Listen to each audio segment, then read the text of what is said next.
Luigi, Mama didn't raise no slime. Okay, be ready, Mario. This triple ricochet is a 1 in a million shot. It'll either drive that ghost from Luigi's body, or it'll turn him into a drooling, moronic zombie forever.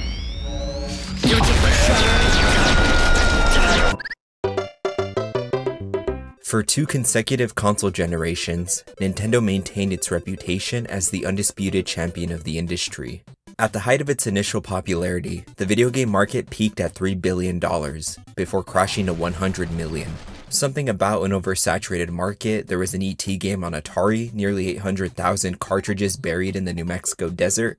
Anyways, many consumers believed electronic video games to be a passing fad. By the time the Nintendo Entertainment System landed on store shelves, it sat smack dab in the middle of the boys' toy aisle.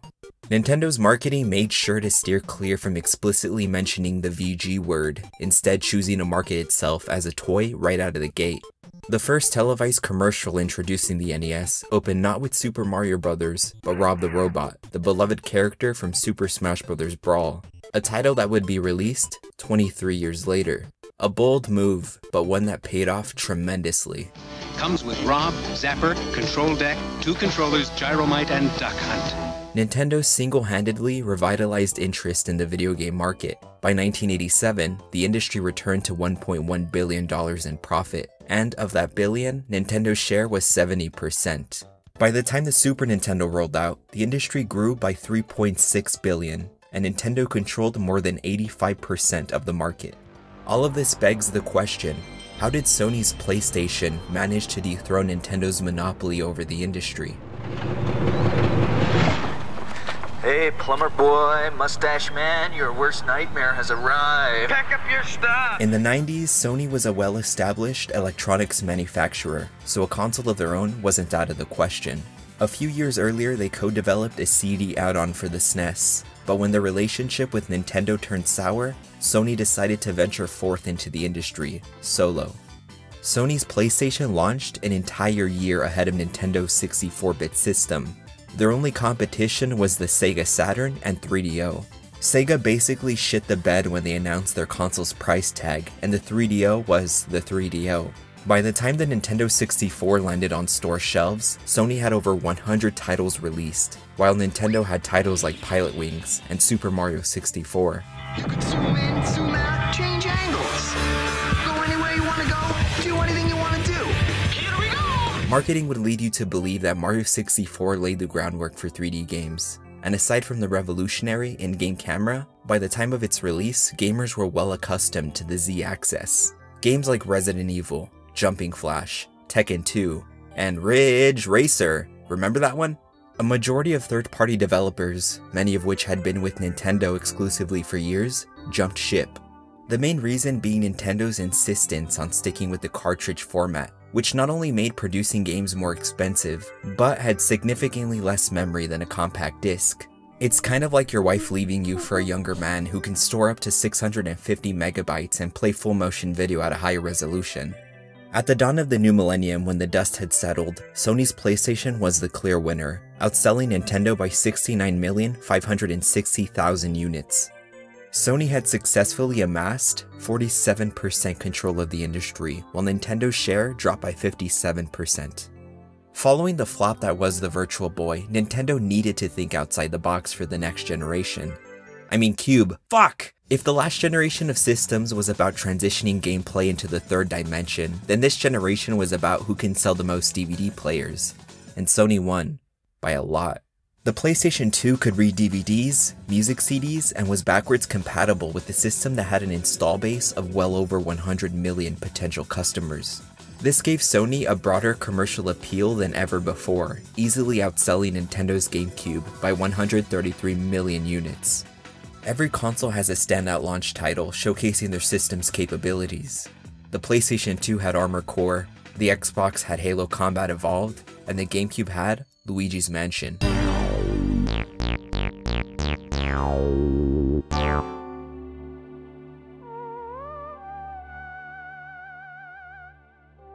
Announced at E3 2001, Luigi's Mansion was described as, quote, next in the Mario series. From the very beginning, the title faced a seemingly impossible uphill battle between its fierce competitors and following up to the monumental title that was Super Mario 64. Luigi's Mansion had to bear the weight of the world on its shoulders, because not only did it need to be a great game, it needed to convince consumers that Nintendo's GameCube was a worthwhile investment this generation. The end result was not just a great game, but a great showcase for the GameCube's capabilities, more so than any other launch title that generation. You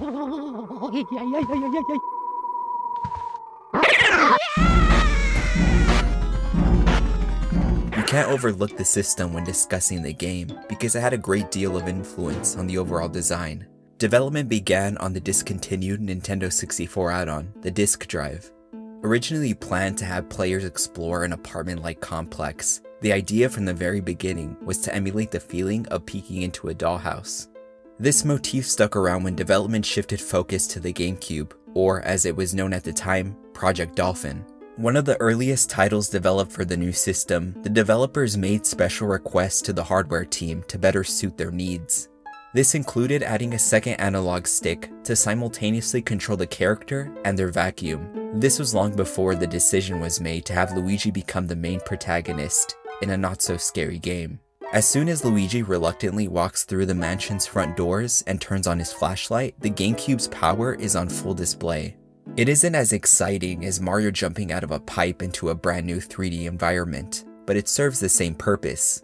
Whether it's the dust in the air, the flashlight casting real-time shadows, or the physics of Luigi's nose, one thing's for certain, this could not have been achieved on previous hardware.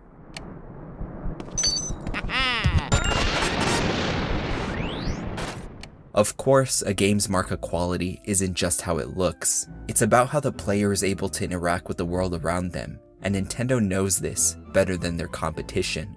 Many still consider the GameCube's controller to be one of the best designed, and it certainly wasn't an easy process getting there. The 64's controller is notorious for its odd shape and button placements. Controlling a character in a 3D space was a brand new challenge in the industry, and no company got it right their first time. Give Nintendo some credit, as they are the only console manufacturer willing to experiment and innovate with each generation. The goal when designing the controller was to optimize the player's ability to locate the buttons immediately without having to break the immersion from gameplay. Having learned from their previous mistakes, the GameCube's controller was designed to be as simple to use as possible. Each button has a unique shape. The C-stick is much more streamlined than the 64's C buttons. The D-pad shares the same design as the Game Boy Advance, and the shoulder buttons are now pressure sensitive. You can't really tell through the video, but they feel really nice. Luigi's Mansion made great use of the right shoulder button. When vacuuming ghosts, holding the button down all the way will give you maximum power. If you find yourself being dragged across the floor, your controller will vibrate, alerting you to pull the analog stick back the opposite direction. A feature pioneered by Nintendo, the controller has an integrated rumble motor that can be traced back to the 64's rumble pack. Although they might have been a factor in the GameCube's poor sales performance, the proprietary discs really did benefit games like Luigi's Mansion. Standing at 3 inches and able to store up to 1.5 gigabytes, the discs had the fastest loading times of that generation. The system's processor was able to work together with the disk drive to optimize disk reading. The result was no loading screens between areas. This is perhaps the game's strongest advantage, as the mansion's decrepit atmosphere begs for uninterrupted exploration.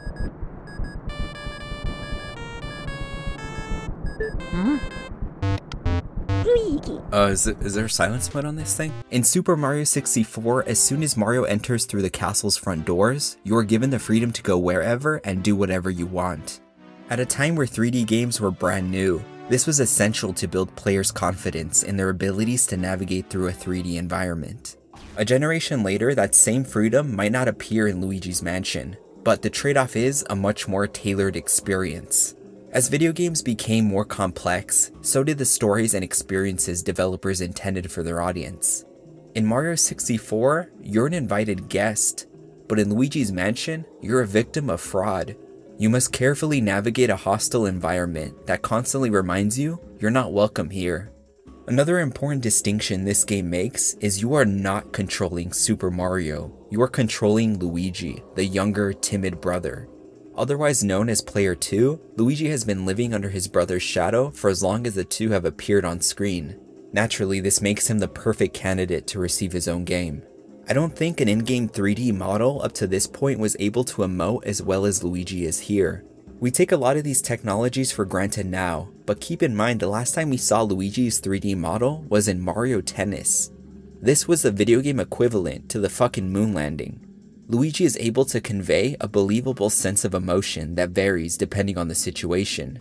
In the dark, he trembles in fear, but in parts of the mansion you restore power, he calmly strolls while whistling the game's theme song.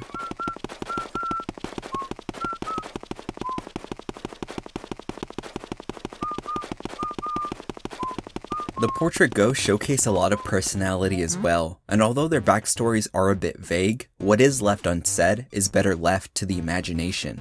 In order to capture them, you first need to survey the environment and find a way to use it to your advantage. Sometimes that might be as simple as knocking a punching bag into a bodybuilder ghost, or maybe not as obvious, like pulling back a curtain to bring in a cold draft.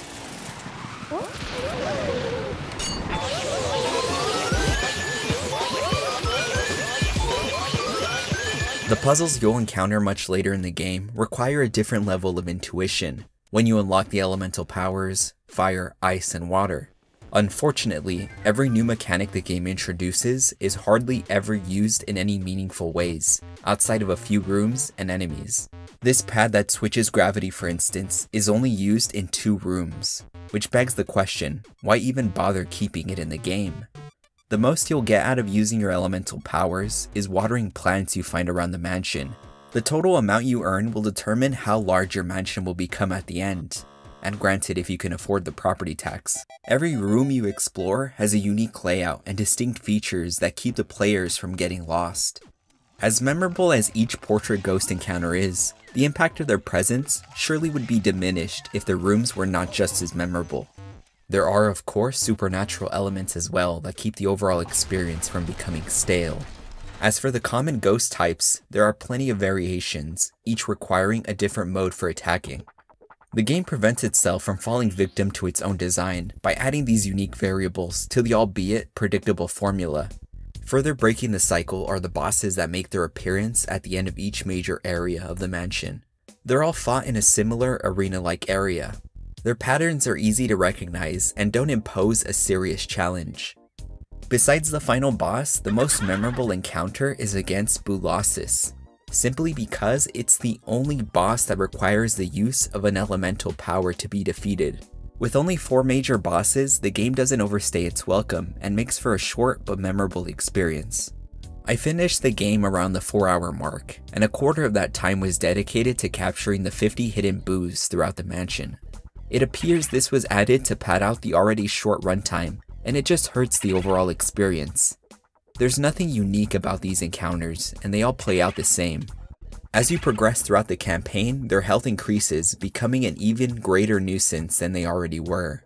The pulling and dragging mechanic is completely tossed out the window in favor of a soft lock, where you hardly feel confident in your vacuum's ability to suck. Dragging out the already tired experience even further is their ability to leave in and out of rooms. When people fondly remember this game, I doubt they recall the amount of time dedicated to capturing boos. You are required to capture at least 40 before proceeding to the final boss. If every encounter is a minute long, then that would mean almost an hour is spent doing the same thing over and over again in an already short game. Upon its release, the game was met with favorable reviews, but critics felt the experience was far too short to compete with Nintendo's previous launch title, Super Mario 64. It seemed fitting that Luigi's first solo outing was overshadowed by Mario's success, and although there is a loose continuity tying these two together, Mario 64 will always have a much broader appeal. Compared to Luigi's Mansion, one is a playground and the other is an escape room, filled with ghosts. Luigi's Mansion would later receive a remake on the Nintendo 3DS. Arguably a D-make, the handheld's hardware was far too underpowered to run the game effectively. They got rid of a lot of the original's charm. The dust in the air is missing, the real-time shadows are noticeably worse, and Luigi's nose no longer has dedicated physics. Aside from the downgraded visuals, the game was originally designed with 2 analog sticks in mind, which the 3DS lacked. These omissions made the overall experience feel like a compromised remake. Nintendo's efforts remaking this title would have been better suited for their handheld console hybrid, the Switch, which had been out for a year at this point. The handheld was ultimately chosen because the developers had access to the sequel, Dark Moon's engine. It also satisfied a long-time experiment the team tinkered with way back on the GameCube. The developers experimented with glasses-free 3D to convey each room's perceived depth. The invisible fourth wall we experienced the game through was the only artifact from those initial experiments that survived. I've heard this game described as baby's first survival horror, and I can't think of a better description. It certainly has its challenging moments, but overall it is a very linear experience. Those looking for a serious challenge can look forward to unlocking the Hidden Mansion, a second playthrough of the game where enemies are much harder to defeat and damage is doubled. The game shares a few similarities with titles like Resident Evil, and it's fun to draw comparisons between the two. Although the atmosphere feels a lot more like Disney's Haunted Mansion and less like Silent Hill. The only thing that's missing from the experience that I would have enjoyed seeing is a stalker enemy, and maybe implementing an in-game time limit like it was originally planned to have. There's a common quote falsely attributed to the game's producer Shigeru Miyamoto that says, "A delayed game is eventually good, but a rushed game is forever bad." In the case of Luigi's Mansion, I would argue it is a very enjoyable experience, but there are a few noticeable areas and mechanics that leave a lot to be desired. The developers probably did their best to ensure the game was able to be shipped alongside the new system, but in order to meet the deadline, some content needed to be cut. By the time of the GameCube's release, the PlayStation 2 had already been out for a year, and its library had over 100 titles. Not wanting to repeat the same mistakes as last generation, Nintendo was likely feeling the pressure to rush development on all first-party titles. This included the true follow-up to Mario 64, Super Mario Sunshine, which didn't take the world by storm like Nintendo had hoped. Its rushed development cycle contributed to some of the more frustrating aspects of the game, preventing it from surpassing Mario 64 in sheer quality. It's a long way down from the top, and for the first time Nintendo found itself at its most vulnerable. This generation saw them go after the older demographic that Sony had captured the previous generation. Nintendo focused on making titles that appealed to all demographics. Each of their IPs were given new installments, new franchises blossomed into fan favorites, and third parties were bribed into exclusive contracts. But it just wasn't enough to drive players away from their competitors. For Nintendo, third place signified the changing tides in the industry, and if they wanted to remain profitable, they would have to go after a more casual demographic and leave the hardcore gamers to their competition. Luigi's Mansion was not the system seller that Nintendo might have anticipated, but in terms of launch titles, it ranks as one of the more memorable experiences.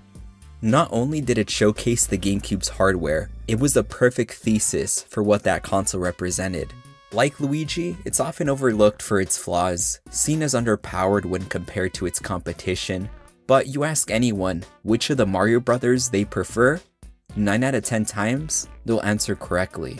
I'm Luigi, #1. My favorite memory of this game was playing it one night many Halloweens ago with my best friend and his younger cousin. I had lied to them saying I finished the game, when in actuality, I was stuck somewhere in the second area. When his cousin invited us back to his place, he asked if I could help him beat it. I was shocked to find that he was much further ahead than I ever was. I don't remember exactly what excuse I used, but regardless, it remains my most cherished memory involving this game.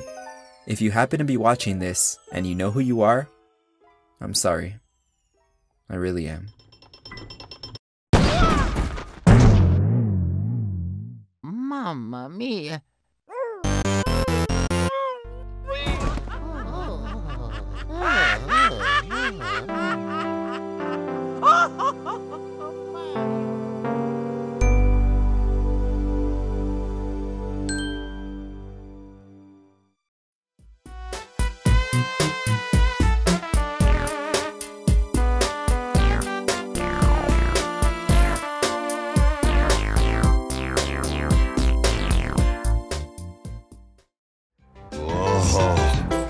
okay, Luigi? That's Mama Luigi to you, Mario.